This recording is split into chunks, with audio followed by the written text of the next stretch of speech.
Grabe naman yung version mo na yon. Eraserhead. Let's go. Thank you po. Tanungin natin ang ating Clash Panel kung ano masasabi nila sa version mo niyan. Clash Panel! Alright. Inigo, bakit yan yung ginawa mong style? Kasi po pag nagpe-perform po ako pag sa banda po, ganun din po ako. And mas na-express ko po yung sigla po ng song na yon sa true performance po na ganun. So definitely keep mo yon yung enjoyment sa pag-perform.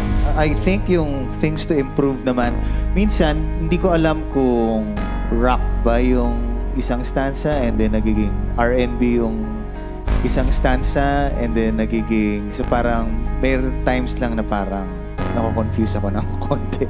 Unless ang gusto mong i-showcase ngayon is everything that you can do, minsan lang parang masyado na maraming flavor.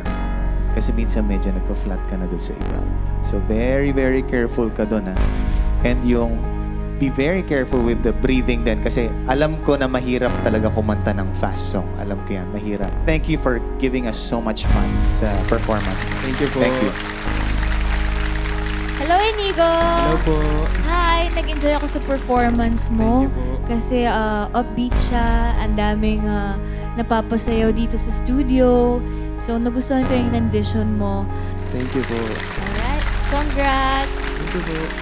Hello, Inigo. Sobrang ganda ng kinanta mo. Sobrang classic magazine. Siyempre, Eraserheads yan. And napansin ko lang din sa lahat ng Teen Clasher, ikaw yung pinaka-cool mag-perform. Thank you po.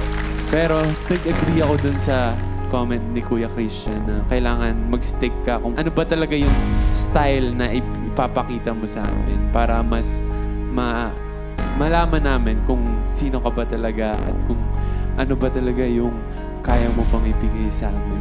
Thank you so much po. Thank you, Clash Panel.